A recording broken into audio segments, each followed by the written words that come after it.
Thank you, everyone, for coming to the Awake and Thriving podcast. Today, we have with us Danielle Ingenito. She's an expert in healing after toxic relationships using the power of energy. Welcome, Danielle.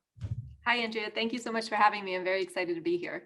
Yes, definitely. I was reading over your biography. I want to ask you, honestly, like 15, 20 questions. Not going to happen.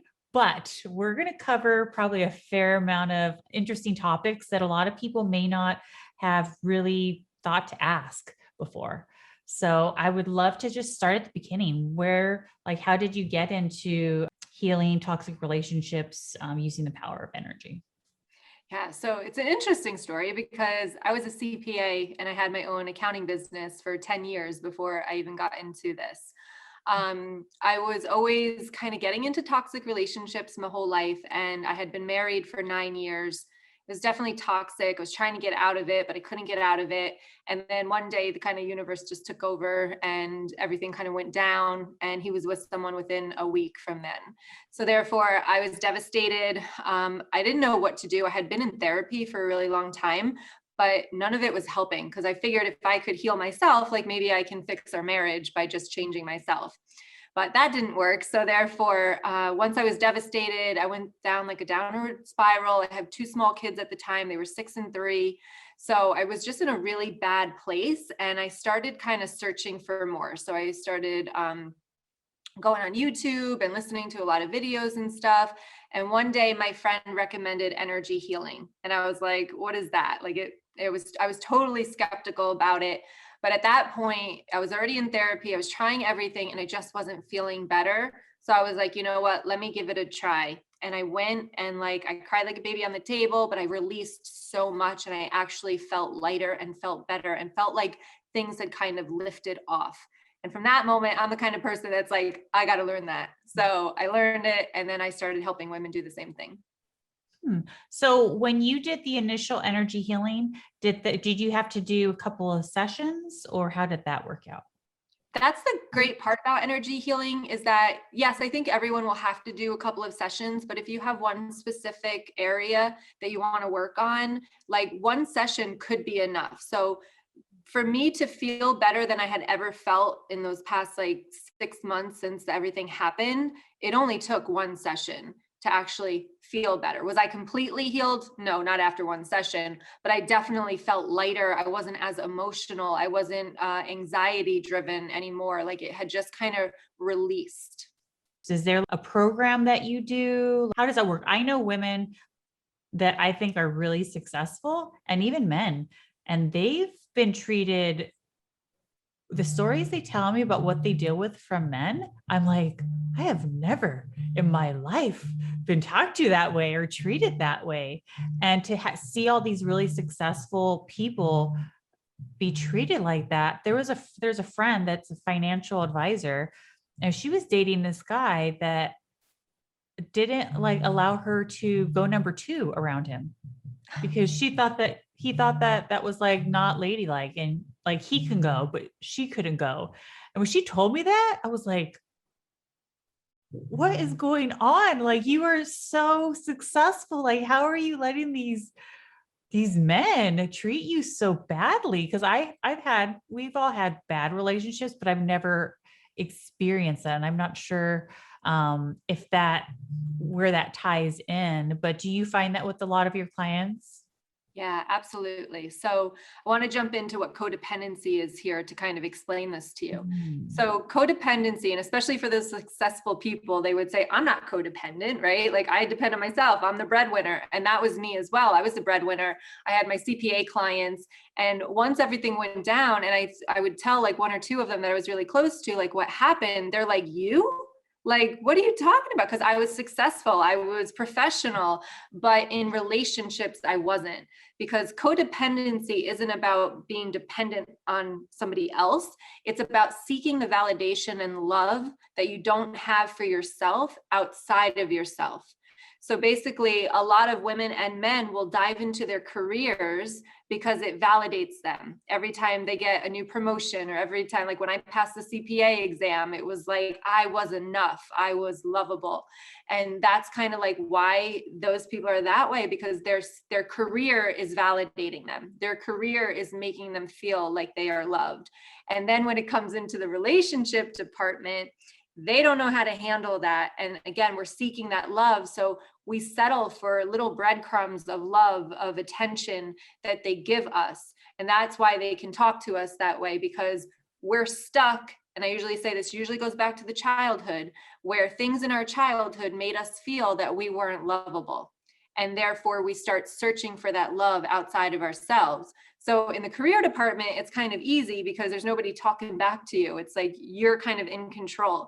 But when you're dealing with somebody else, all of that stuff from childhood, that you're not lovable and that you're seeking that love outside of yourself, is going to come into play into the relationships.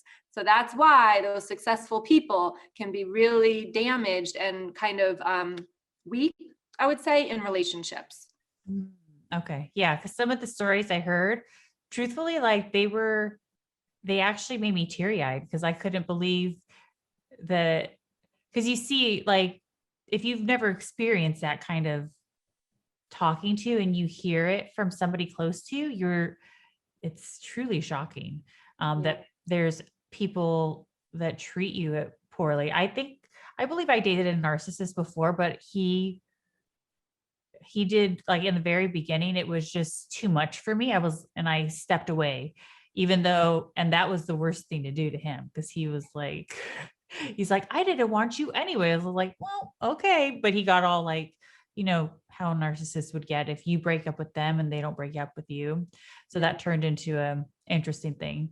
And funny enough, he went to my church. So that made it even more awkward. I didn't go to church I think I stopped going to church after that relationship, actually. Oh no. How about narcissists? So we kind of figured out about codependence. So they get their validation from work, and unfortunately in their relationships, they look for just little breadcrumbs, which is usually not enough. So they look for the little glitter amongst all the darkness, which is, that's kind of sad, but. Yeah. And how about narcissists? Where do they get their pleasure from? Because I want to say it's from our pain, but maybe there's something else. Sometimes it's from their pain, and then sometimes it's from your love. So narcissists basically are all about them. And there's also another kind of stereotype about narcissists, where they're just ego and like they're all full of themselves and they've got nice hair and big, like nice cars and stuff like that. Also not true, right? They go to church, they're normal people. Some are like that, but some are also very kind of sly with it. You wouldn't even know. And the thing with narcissists is that the only person that really knows who they truly are is the person that's with them. So everybody on the outside thinks that they're this great person, yet the person that's suffering in the relationship with them, it's hard for them because everyone else is looking at them like they're a good person. And the narcissist is also going to do something. They have like this whole thing that they do. It's like a process. And first is the love bombing stage. I'll go through this really quick, but the love bombing stage. So this is the honeymoon stage. They make you feel like they are your soulmate. And this is why a lot of those successful people that you're talking about as well can't get out of it, because they love bomb you in the beginning. So they will ask you questions. They will give you attention. They will make you feel like you have found the one. And then all those questions that they're asking you, they're going to take all of that information that you've given them and they're going to use it against you. So once the love bombing stage ends, it's kind of, we say that narcissists wear a mask, and the mask starts to fall off. Like once they know they have you and that you're kind of hooked on them, the mask will then start to fall off. That's when they'll start to what they call gaslight you. So this is when they will start to throw things back in your face, make you feel like you're the problem. So there's this whole thing, and then they'll do triangulation, which they'll bring another person in. So they might compare you to their ex. They might look at other people to just get you jealous, because their main goal is to keep you hooked, because you are the quote unquote their supply. So you are supplying and feeding their ego. So therefore they want to keep you hooked into this relationship so that you won't leave. And what happened with you when you broke up with him, you caused what's called a narcissistic injury. And when you do that, they tend to attack. Yeah. And that's why all that verbal stuff came out for you. So don't believe any of it. Yeah. It's just basically they're trying to manipulate you back to either staying or making it's all your fault or just feeling better about themselves. So they have no empathy. So we had talked about the difference between codependency and narcissists. Codependents have a lot of empathy. So we stay because we want to help, we want to heal, we want to, be there for this person. Plus they've manipulated us to feeling bad for them. So it's harder to leave. And then the narcissist has no empathy. They don't care when they cheat on you. They don't really care how you feel. All they care about is what they're getting. They don't care about your children, if they're hurting your children by being in another family or whatever. They just really have no empathy. So that's my spectrum. Lots of empathy for the codependency, no empathy for the narcissist. And that's a really, it's a small point, but it's actually a huge point that you brought up about narcissists that I experienced. And I know people that I've spoken about and I've spoken to that have been in relationships with narcissists is that most people don't realize what you're going through in the relationship, because when they're out in public, when they're around your friends, they act like they're normal, like they're the greatest person in the world and everybody loves them. But behind closed doors or on the phone or on text messages, they can just be vicious and just mean.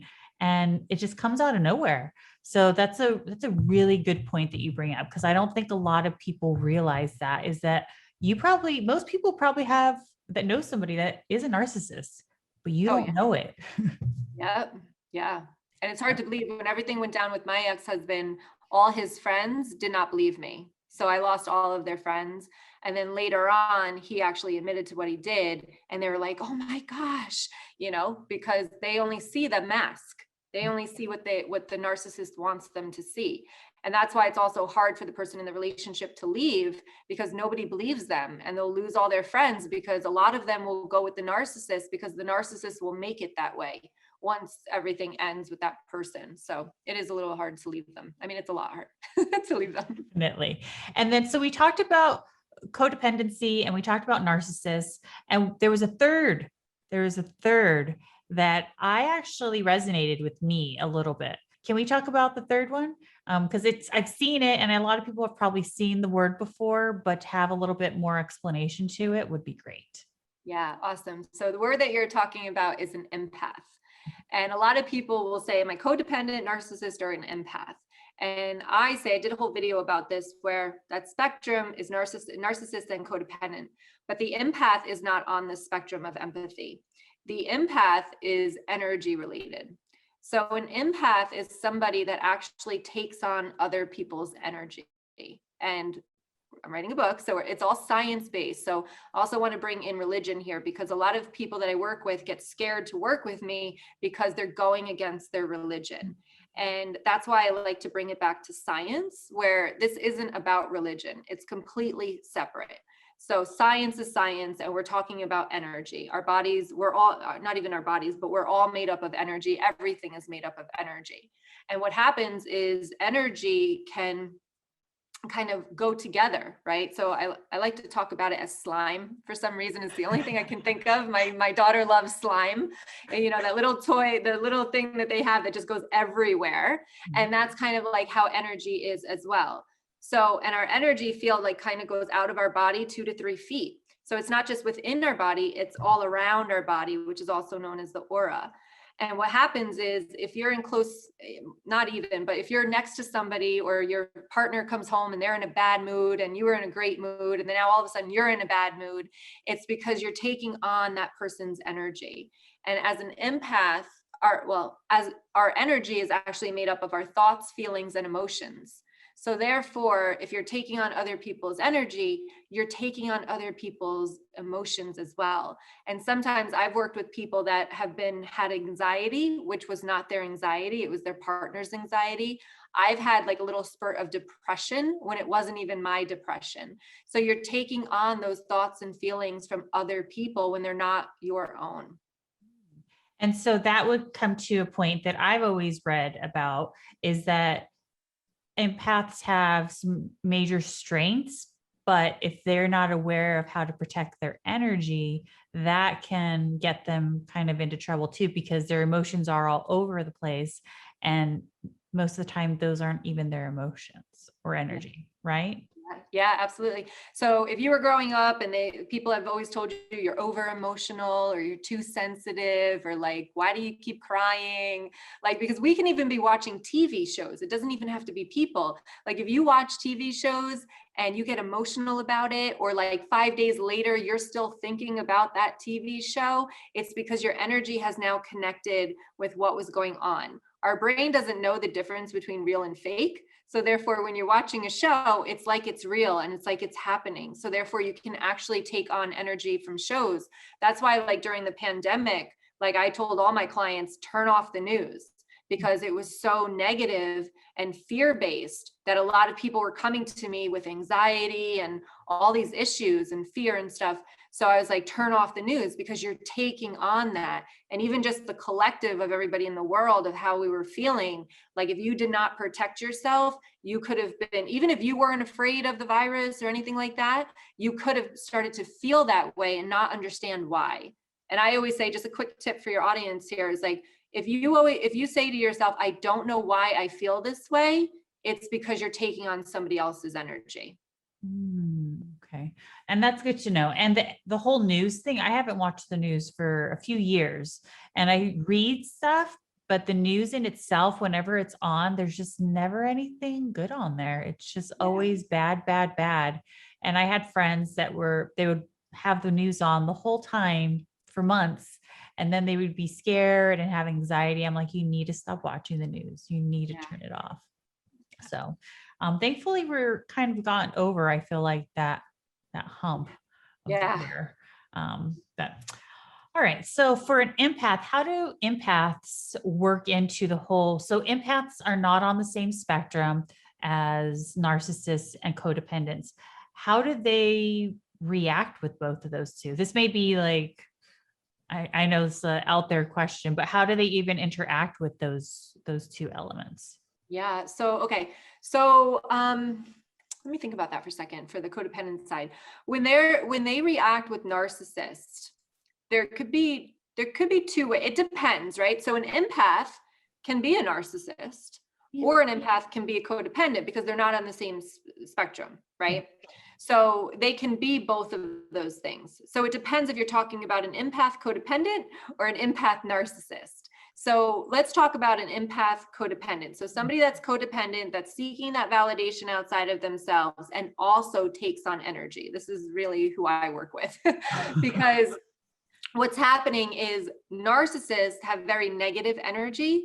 And we can feel that sometimes too. However, being codependent, we want to help them change. We want to fix them. We want to be there for them. And this is where we get into trouble. Okay. So that can be that. An empath narcissist, I would say, is going to be okay. They're an energy vampire. So they are going to be taking your energy. So if you're having a great day, they're going to come in and they're going to take that positive energy right away from you. So that's how I feel they kind of interact. So the codependent empath is going to give all their light and love to people. And the the empath narcissist is going to take all of that good light and energy from other people. Okay. So ideally, in an ideal world, would two codependents be good for each other? No. Well, I wouldn't say they'd be good. I want, like, for me, my clients, it's like, I want you in the middle of the spectrum and I want you to find somebody in the middle of the spectrum. So it has a little narcissist, a little codependent, because so all of us land somewhere on this spectrum. Is that what I'm understanding? Okay. Yes. But we want to be in the middle. Yeah, we all have all codependent characteristics and narcissistic characteristics. That's why a lot of codependents will say, am I the narcissist? Right? Because first of all, they get us to act like the narcissist, where we might lash out and say things like we don't, and then we regret it later. Right? But a lot of codependents will ask themselves if they are the narcissist. And I usually say, if you're asking if you're a narcissist, you're most likely not the narcissist, because narcissists don't recognize that there's a problem, so they wouldn't ask themselves that question. So yeah, so I think that we fall on that spectrum somewhere. So when I talk about relationships, I talk about like, this is a codependent narcissistic relationship where you don't know who you are without the relationship. You're kind of together and it's like you're blended. So when you separate, it's like you don't know who you are. It's like two healed people coming together. It's like, you know, you can separate and you still are individual people. So this is like, you still have your own life. You still go out with your friends. It's like, you're not the whole relationship. But when two codependents get together, they still might be the whole relationship together, even though it's not quote unquote toxic. It might be toxic in a way of they need to be together all of the time and they don't trust each other to go out and have their own lives. Does that make sense? Oh, yeah. So codependence could be, well, severely codependent people could be insecure. Yes. Mhm. Insecure, untrusting, again, seeking that love. So they always want that attention and affection. So very kind of needy and attached. Okay. It would be, I know this sounds probably not the nicest thing, but it'd be interesting to see two narcissists together. Have you ever seen those two narcissists date each other? Because I couldn't imagine that lasts very long. I know. I don't think it does last very long. I think that would be really, really toxic. It'd be I have not explosive. seen it. Yeah. Explosive relationship. Yeah. Let's see. Okay. So this is a good question. So what are energy attachments and how do we know if we have one, especially if you've exited a toxic relationship that you really want to just like leave in the past? How would you know you still have an attachment? Okay, so there's a couple of ways. And if you've been involved in a toxic relationship or just actually in any kind of relationship that you want to let go of, you can think of it as kind of like a rope. And we call this an energetic tie, okay, like a cord from your kind of your heart place, we'll say, trying to keep this very scientific, like your heart to somebody else's heart. Just think of it as like a rope or a cord that's attached. So one of the ways that you're going to know if either you have a cord attached or if you are taking on their energy, because this is the thing, there's no space or time between energy. So you don't have to physically be around them to actually take on their energy. You can get a text message from them. You can get an email from them. They can just be thinking of you and you can take on their energy. So the first thing I always say is if you feel all of a sudden things have shifted for you and you can say like, I don't know why all of a sudden I'm angry. Like, why am I angry? And you're questioning why you feel that way. It's most likely because you're taking on somebody else's energy.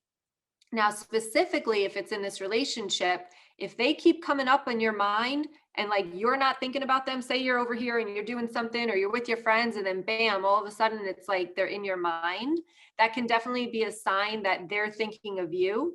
I had just to give you a little example, like my ex and I didn't get along very well, but we haven't been fighting. But a couple of weeks ago, my kids came home and all of a sudden I was like saying these bad things about him. And I was like, why am I hating on him right now? Like, I don't understand.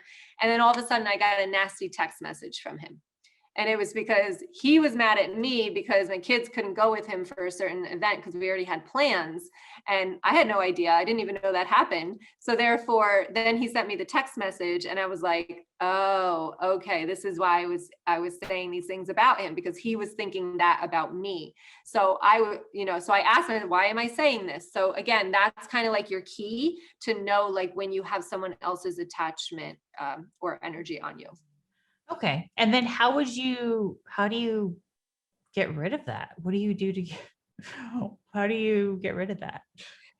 So, there's a couple of ways. I call it clearing your energy. So first of all, if you resonate as an empath, you're going to want to protect your energy. So there's a couple of different things that you can do. There's a couple of different techniques depending on how much you're taking on energy. If you think you're I call it highly sensitive. They're known as highly sensitive people, highly sensitive empaths.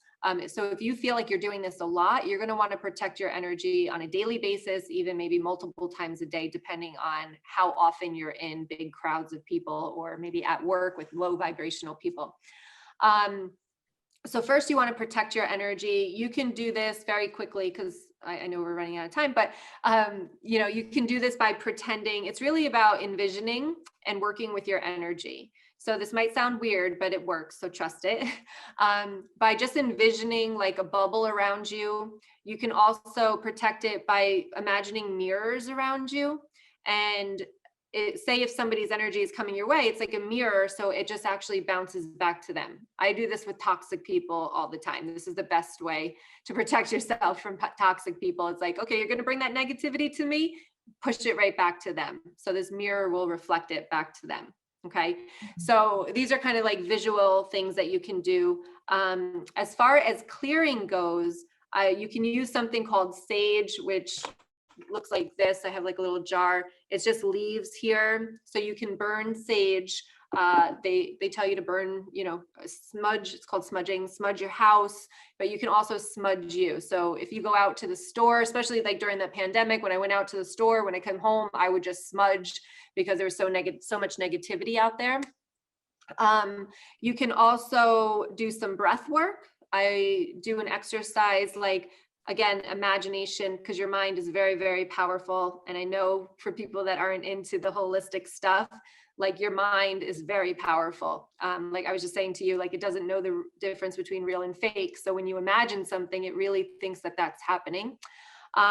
So you can, what I would do is I would breathe in and imagine pulling all of my energy back to me. And then when I blow out, I would imagine releasing any energy that's not mine, that's in my energy field. Okay. So it's like, yeah, suck it back in and blow everybody else's out. Okay. I think I was smudging I'm a big smudger. So, but my boyfriend doesn't like the smell of it. So I have yet to smudge this house, but it will be occurring as soon as he goes on a boys' weekend. This house will be getting smudged. We've already discussed that. Well, this There's is also, go on. for you, there's also there's also sage spray. So that could work as well. Although I love burning, but yeah. I'm used to the burning. So the house will get smudged. I need him to go on a boys' trip. Let's see. Oh, this is a good question. I would actually love to know this answer. I'm sure other people would as well. What is the difference between intuition and psychic abilities? Ooh, okay, awesome. So intuition, I believe. Okay, I'm gonna have to backtrack with this one. That's no problem. That's no problem. So psychic abilities is again energy. So it is nothing to be afraid of. It's not like what they portray in the movies or in the media or whatever, where it's like scary and stuff. Just like we just talked about your energy and my energy, energy does not die. So when we die as human beings, our energy is still there, and our energy has the thoughts, emotions, and feelings in it. So this is why psychics can pull information from energy, like loved ones that have passed over, or they get it from another source of energy that's in the universal energy. Okay.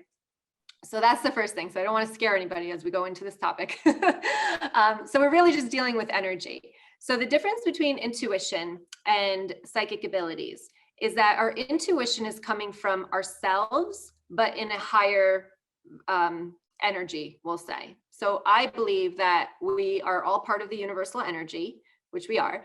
And then like a little bit of this part of us up there comes into our human body. Okay. So when we are using our intuition, I believe that it's actually coming from that energy that's connected to the universal energy. Does that make sense? Have I lost you? Okay. So your intuition is from the universal energy, correct? You're part of the universal energy. Okay. So if you think about it, right? So if you grew up Catholic, I grew up Catholic. So in religion, we'll say, and again, this is not religion, but I'm just trying to compare it. We have we have God, we have angels, we have saints and all of that stuff.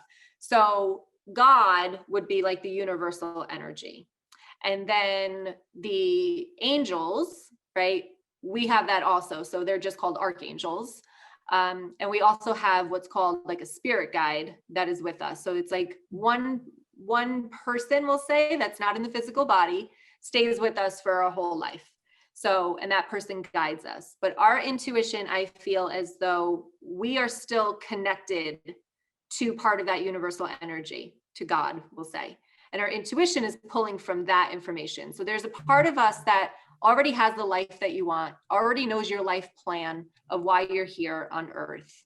Okay, I know we're getting woo here, but so there's that part of us, and our intuition is that, okay, it's getting information from that part of us that already knows why we're here and our whole plan of what we're supposed to be doing here. Psychic abilities is the ability to connect to different energy. So this would be connecting to your spirit guide. This would be connecting to your archangels or your angels. This would be connecting to the universal energy. This would also be connecting to loved ones that have passed that are no longer in the physical body. Okay, interesting. And so, I'm going to ask this one. Does everybody have those abilities? I say yes, because it's all energy, right? So we all are made of energy. So we all have the ability to tap into other people's energy. If we can absorb other people's energy, we can learn to read it and understand it ourselves. So I have a course that's opening your 21 days to opening your psychic abilities. And basically what we learn in there is how to notice, how to tap into that energy. And we have these abilities. So they're called clairs. So it's like going to the gym where you have muscles, right? You want to gain some muscles, you go to the gym to work out, you know exactly what muscles you want to work on. So you go there to work out. The same thing happens with psychic abilities. It's that we all have this ability. So, because I always break it down, everyone's like, oh, they have a gift. They can see the future. And I'm like, it's not a gift, right? It's like, it's just an ability. Just like you go to school to learn something. I went to school to learn accounting. I learned accounting. I got better at it. Same thing with the psychic abilities. You all have these abilities. There's a couple of different types of them. And this is why you might think that you don't have them, because you're looking for them in a different way. So you can feel something in your body. You can know something, like it just comes to you. You can see something like visually, and usually it's inside of your head. It's not like you're seeing things outside. Sometimes you do, but most of us see it inside of our head. And you can also hear something. But if you watch in the movies, it's like you see something. So we're all expecting to see something, but we might be feeling it in our bodies instead. So this is why a lot of people don't think that they have it until they actually start to learn about it. So do you think that most of the people that are able to in this lifetime tap into that are empathic, are already sensitive, and that's why they move towards that and even expanding that ability? Yeah, I think that we all have it. And especially as children, I think we have it more. And then we shut it down because of fear and because of judgment. So people out there that don't understand any of this, like how they judge us. So it took me a really long time to come out of what I call my spiritual closet as a psychic medium, because I was a CPA before. So that was like very drastic. But I think that people will open. One other reason why people don't do it is because they're not healed. So I always say the people coming into my psychic ability course, it's basically like, if you haven't healed, and we have this voice in our head that I call the ego, but if there's a voice in your head that's constantly chatting, it's very hard to hear or to feel the intuitive side of you. So hear these psychic abilities, because your brain is too cluttered. So I usually say, like, if you can't do it, you need this other program of mine to heal first. And then, like, I'm in that course right now, the psychic abilities, and people are like, wow, it's so much better the second time around. It's so much better, because now they've done the healing part. So they know how to push that voice aside. Because I always say that's like a holler. And if somebody's hollering, how are you going to hear a whisper? And that's what, like, our intuition and our psychic abilities is like. It's like a little whisper, or like a little image that you have to catch it and you have to notice it. But if you're over here worrying about what your boyfriend is doing, or if he's cheating on you and all this stuff, you're not going to hear it. You're not going to see it, and you're not going to feel it, because you're not paying attention. You're more in the fear side. All right. I like that explanation. What is energy, and how can we use it to stop the chaos in our lives? I love it. Okay. So again, our energy, we're all made up of energy, and it's our thoughts, feelings, and emotions. So we have something called energy centers in our body. Okay. They're kind of outside of our body, but we'll just say it's inside of our body. And each energy center is used for it represents different things. Okay. So we have a root chakra, which is about safety. So if you want to know how to stop the chaos in your life, well, first of all, we have to let me backtrack for a second. Okay. Most of the chaos in our life is coming from our childhood. Like I had said in the very beginning, right? We attract these toxic people because we don't have boundaries. So you had the boundary to say, whoa, this guy is not good. Like, let me get out of here. But a lot of our codependents don't have those boundaries, and we want to help and we want to stay and we're looking for that love. So our energy, what happens is in our childhood, when we go through traumatic events or even further on in our life, our energy stays there and it's kind of stuck. So say, for example, when I went through my breakup with my ex-husband, there was energy that was created and it stays in my energy field. And this is why, like, when we go to therapy and you're not feeling like it's actually helping you, is because they're only working with your mind and they're not working with the energy.